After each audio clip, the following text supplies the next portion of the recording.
Punta naman tayo kay Mr. Michael Yang. So, dito po, no, taken from the Quadcom, yung testimony ni Mr. Jimmy Guban. So, Manscarpio, Pulong Duterte, Michael Yang. So, doon po sa 6.4 billion peso, Shabu, Paulo Duterte, Manscarpio, Charlie Tan, among others. So, next. Ito po yung report ni Colonel Acerto na nakita na natin. Next. So, dito po, ginawa niya ng diagram, link diagram. Itong si Michael Yang, kung paano siya na-involve dito sa drug cartel. At itong report na ito ay sinubmit sa iba't ibang officials ng Duterte administration, hoping itong si Colonel Acerto na na kumbaga matimbrihan si Duterte na baka hindi niya alam na drug lord itong close supporter niya, no? Nagbigay siya nito kina Secretary Guevara, Medialdea, kina Pedea Aquino, Bato de la Rosa. So lahat binigyan. Ngayon, ano ang reaksyon ni Duterte nung nalaman niya na may ganitong report? Next.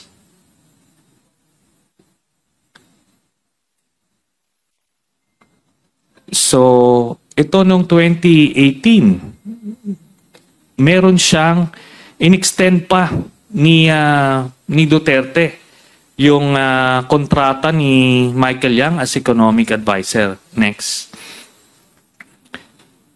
So ito yung kanyang slide, backlist. Iyan yung kanyang official calling card, Presidential Economic Advisor. So itong report na ito, pinasa ito sa PIDEA head dati na si Director Aquino, pero nung nakaupo na itong si Director Wilkins Villanueva, wala ulit, tinanggal ulit ang pangalan. Kasi dapat, may report na hindi pwedeng parang malinis siya na citizen. Pero ginagawa ni Wilkins Villanueva yung kanyang role, which is to protect yung drug syndicate. Next. So ito naman si Nicanor Faildon, na customs official, ninong niya ninong nung anak niya si Michael Yang tsaka si Duterte.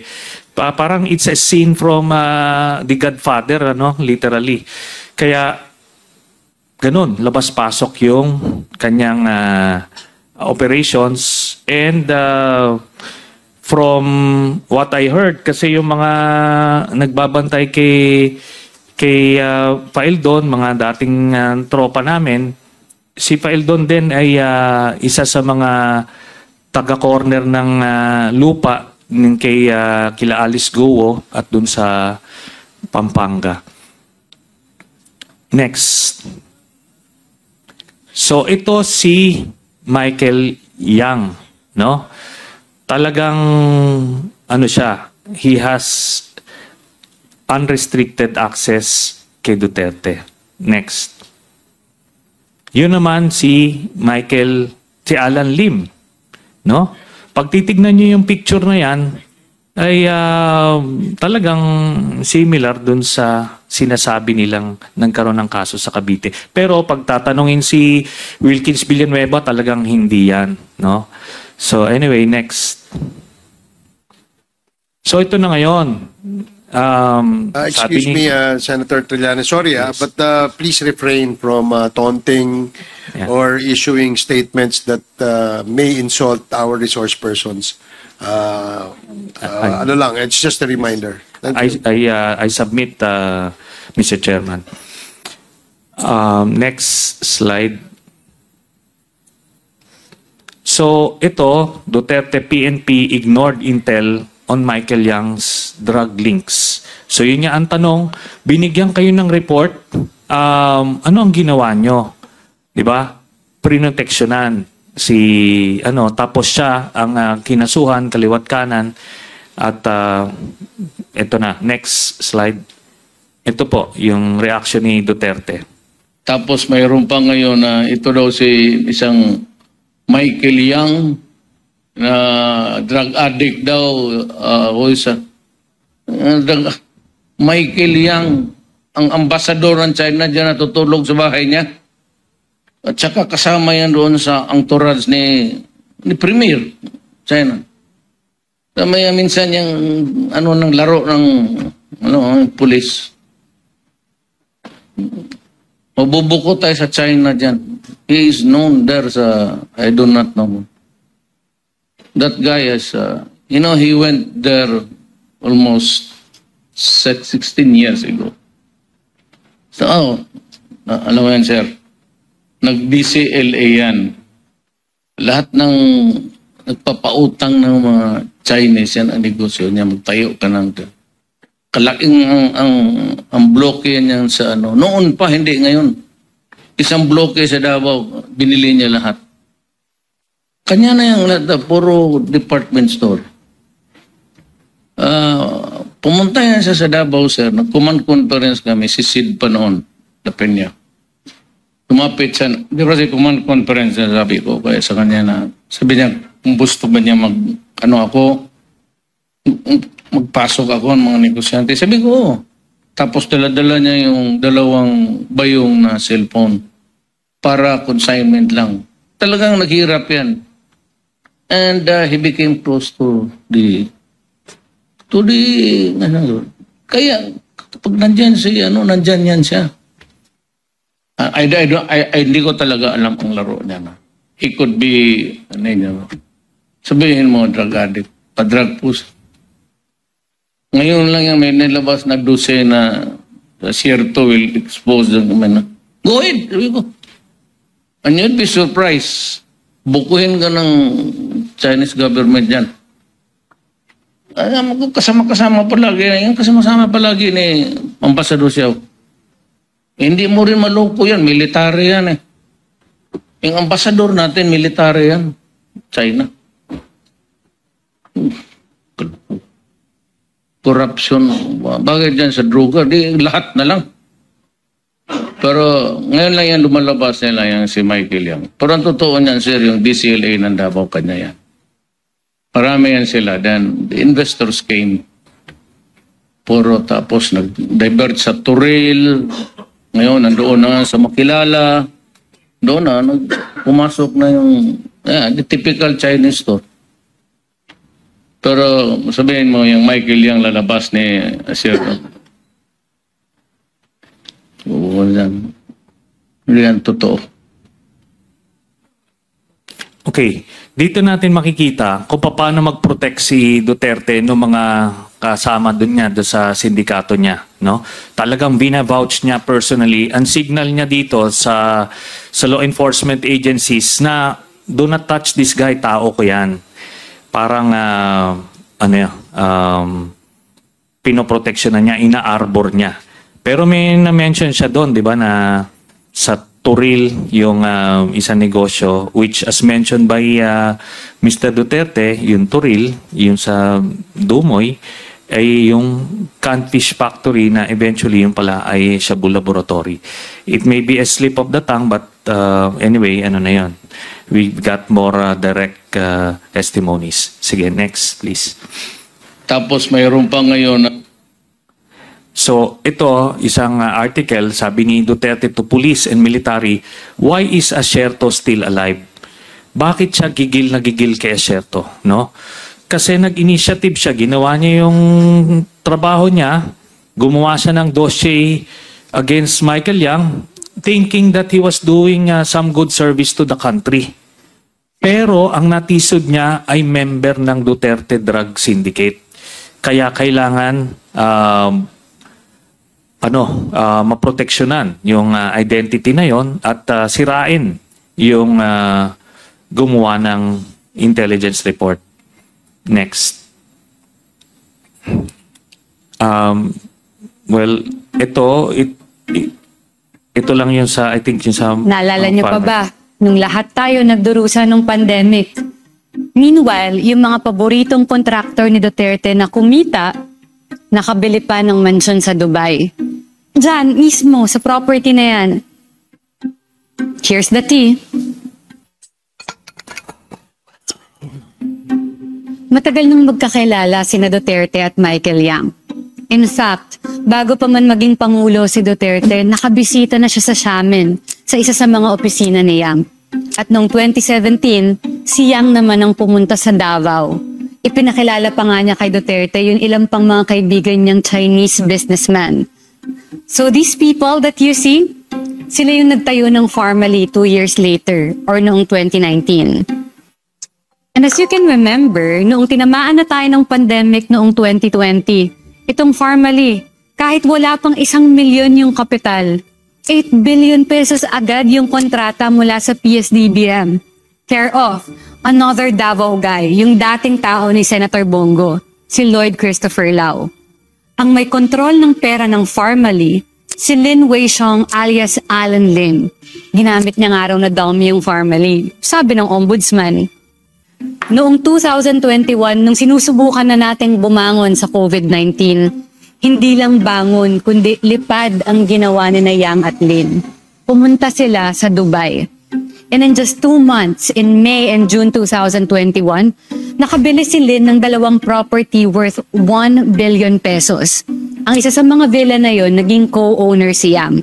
Nabenta rin nila agad at kumita pa nga sila ng 370 million pesos.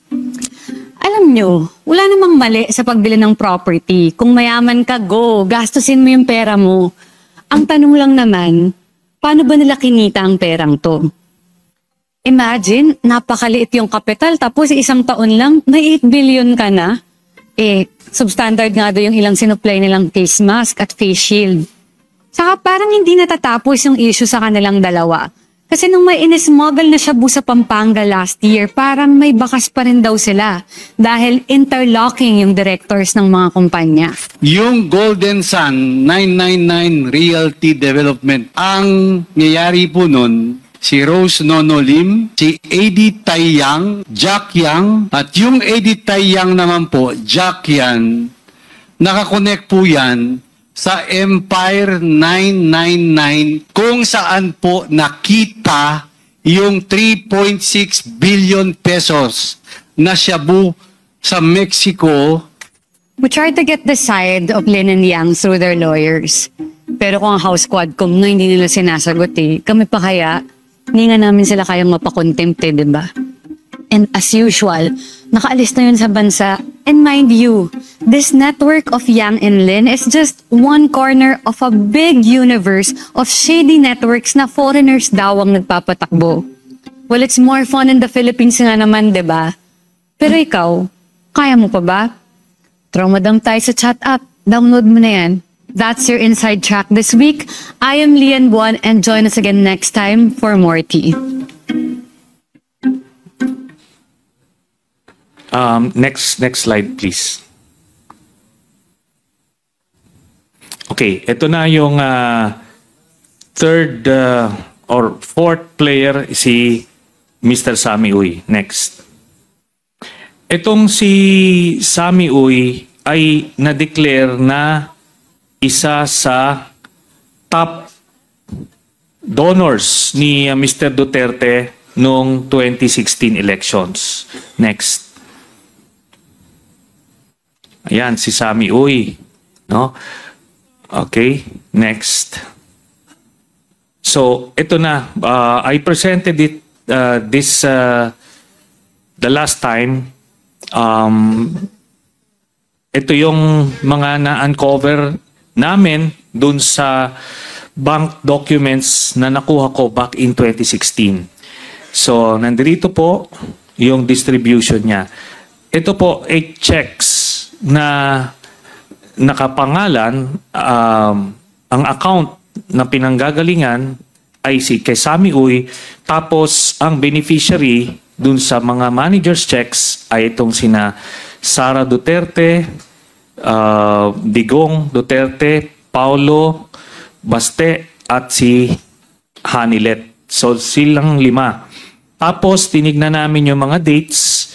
More or less 6 months. Every 6 months, nakakatanggap sila ng yung buong pamilya ng mga 40 to 50 million pesos. So, we deduce this to be a dividend of some sort. No? Next slide. So, ito. Yan yung mga distribution. Next slide. So, yan po. Nakapangalan po sa kanila yan. At sabi ko nga, since may back secrecy law tayo, may hirapan magbigay ng confirmation yung AMLAC. And by the way, I never said na itong mga dokumentong nakuha ko ay galing sa AMLAC. However, mamaya lalabas dyan, ang contents nung aking nakuhang dokumento are the same as the ones na nakuha nila sa AMLAC. Next. Ito po yung admission ni Duterte. I can explain very well legit explanation. But hindi naman ganun kalaki. And kasi uwi ako ng Davao Monday. Sabi kasi ni Trillanes, nandoon siya, I requested mas mabuti daw yung abogado appear sa akin so they can explain fully. Hindi naman siya but a little less than 200 million. Hindi naman ganun kalaki. Pero magkano po lahat po? Hindi ko alam eh. Sabi ko, gusto ko buksan ngayon. Wala mang opisina pala. So, nung unang lumabas yun, dininay ng spokesman nyo. Then the following day, you admit. Ano po masabi nyo? Kasi walang account na 200, a little lesser than 200 million. Sir, how come yesterday you said thousands only, not reach millions? Sir, before that, you said Hindi ko kasi paano yung ang zero. It's either may zero ba o walang zero. Nalito kayo, sir. Nalito sa zero. Oo, billion na ang pinag-usapan eh. So now you're confirming that those deposits are real. Yes. Ang sinabi ko, wala akong deposito na ganung kalaki. Hindi ko sinabi na wala akong, I've said it in a different way. Wala naman akong deposito ng ganung kalaki. Kaya nag-said wala akong account. Bakit hindi yun na ilagay sa salin? As of yun eh. Wala na, ginastos ko na. Happy ako. A little less than a million. So are you accepting Trillanes challenge, sir, nung sinabi mong bida on Monday? Okay, ay di ako makapunta because I'm going to Davao. Si Panelo si Sal Panelo will be there because he is my legal counsel. No pa? I told him out. Attorney Panelo. They know. The authorization. Sir? Yes, to open. When, sir? For Attorney Hindi Panelo. nga. For Attorney Panelo. No, when did you call the bank? Today? Today. To open it on Monday. To open on Monday in front of Trillanes and Panelo. Huwag muna silang pakialaman. Allow Panelo to explain first Okay. the legal ramifications. So yan po, no? Umamin siya na totoo yung mga accounts. Kaya yung pag-validate nung documents per se ay basically si Duterte mismo yung nag-validate nun. At ang nangyari dun sa no nagkita kami ni Panelo dun sa BPI Julia Vargas branch, yung bank manager na nakausap namin ay sabi niya pwede na siya magbigay ng statement of account na 6 months na transactions yung lalabas. Sabi ko, sige, that will do. Pero pinigil ni Panelo yan. He made sure na walang dokumentong lalabas on that day. And precisely, wala na tayong narinig after that. Kaya hindi niya malusutan itong issue na to every time. Sige, next slide please. So, ito po, ang sabi ng Ombudsman, Duterte wealth documents from AMLAC similar to what Trillanes has. Yan po. Tapos sa kabila, AMLAC's bank records on Duterte show 1 billion flow of money from the Ombudsman. So, ano yan? Naka-document po yan. Next. Tapos, Pala suspends Deputy Ombudsman Carandang for disclosure. Wala naman nung dinisclose. Sinabi lang na similar, but he got so paranoid na the investigation is gaining some headway, kaya tinanggal na kagad at naglagay siya ng bata niya. Next. So yan, next. Okay, so Malacanang talaga. Yung nag-iimbestiga sa kanya, yun ang tinanggal niya. Di ba? So dito natin makikita, pagka kakampi niya, poproteksyonan, pagka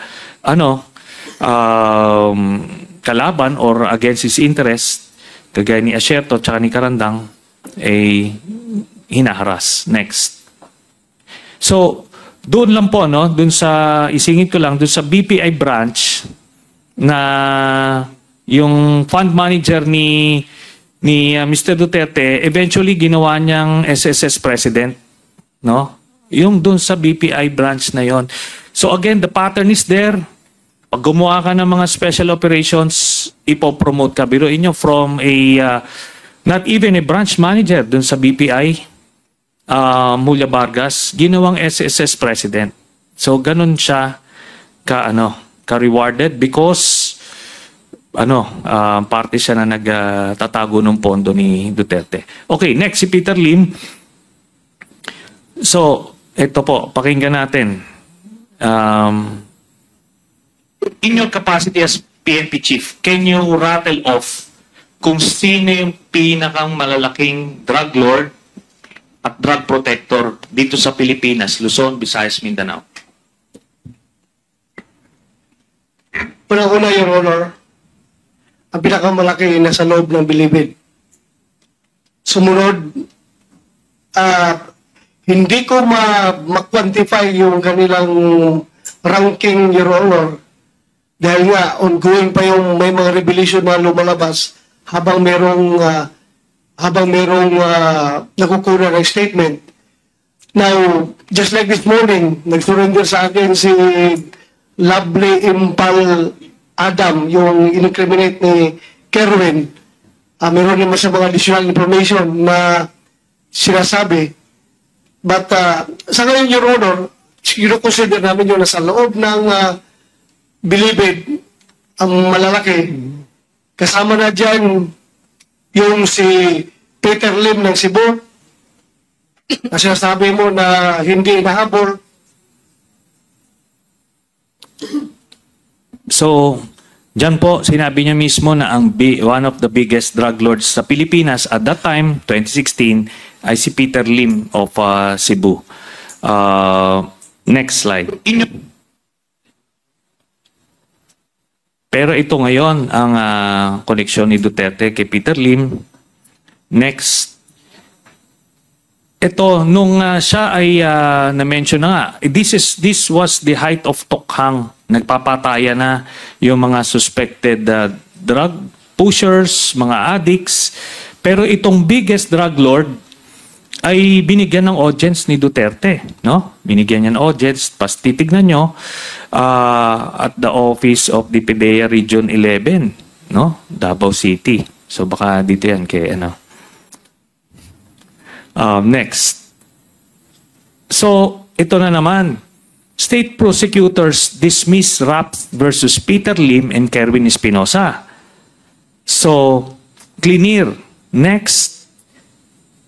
Pero, nung pagkalabas ni Peter Lim sa NBI, biglang ni-restore para mahuli ulit si Kerwin Espinosa. So, nakita nyo, unang finailan silang dalawa, pero dinismiss, kunyari, sa kanilang dalawa, pero immediately ni-restore yung kay Kerwin Espinosa pagkalabas ni Peter Lim. Sige, next. Tapos, again, prinomote yung DOJ prosecutor who cleared Peter Lim. Di ba? Dito, maliwanag na sa amin at that time that he was protecting a special group of people. Nung mga panahon na yon, ito yung mga miyembro ng kanyang Duterte drug syndicate.